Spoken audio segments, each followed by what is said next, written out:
Hello everyone, my name is Paolo Patacchini and this is my reflection on learning for PIDP 3320. In this video I will share the challenges I faced during the past 5 weeks of the course, and hopefully I will offer some insight to anyone that's just starting out, especially if you're feeling as confused as I was in the beginning. First of all, I recommend participating actively in the 2 scheduled synchronous classes. These sessions are where you meet your peers and start building relationships. So keep in mind this entire course is built around connection and collaboration. So the sooner you start engaging, the better. The first assignment is your introduction video, your first real chance to connect with others. So let people see who you really are.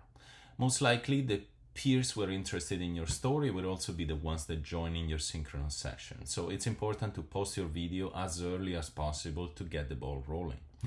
Personally, it didn't take me long to make it. I just wrote a script, read it out loud, and used PowerPoint with a few slides. So nothing really complicated.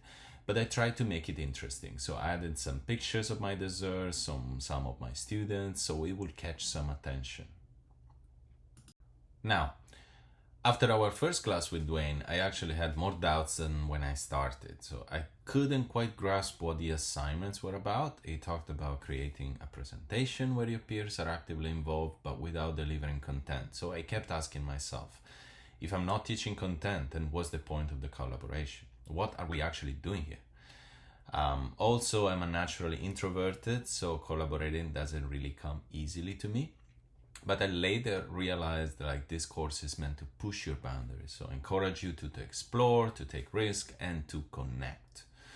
As Dwayne suggested, you don't have to do the 2 main assignments in order. You can complete the asynchronous block first or the synchronous sessions. But I would advise advertising your synchronous as early as possible, right after your introduction video. Keep in mind that people need time to plan, and most of us have a full schedule.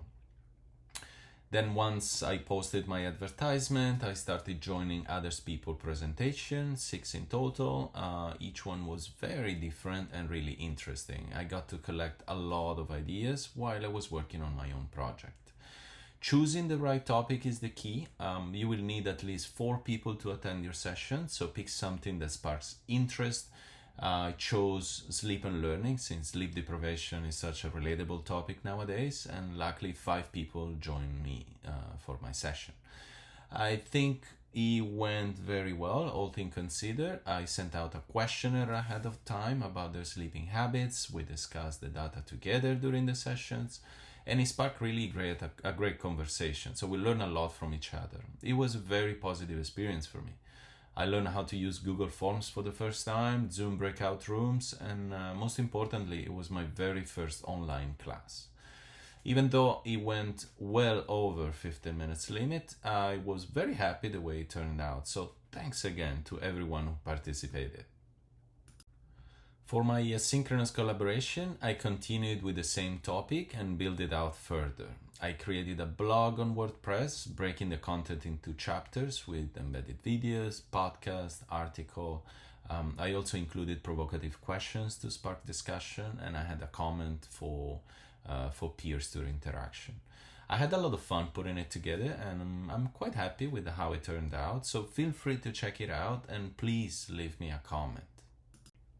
So final thoughts. This one has been a very interesting course, especially for someone like me who doesn't have much teaching experience and none of it in an online setting. I've come to realize that teaching online requires a completely different approach. Engaging students virtually and fostering meaningful collaboration is not easy. It takes a lot of intention and effort. What sets this PIDP course apart is that it doesn't ask you to complete just assignments. It asks you to show up, to participate, and to grow. You're not working in isolation. You're learning through connection. And yes, it can be time consuming, but it's also incredibly rewarding. I'm grateful I took this course, and to anyone that's just starting out, I encourage you to challenge yourself. Keep exploring new ways to deliver content, and remember, keeping your peers engaged is key to their learning and ultimately their success. Thank you for watching, and good luck on your journey. Bye for now.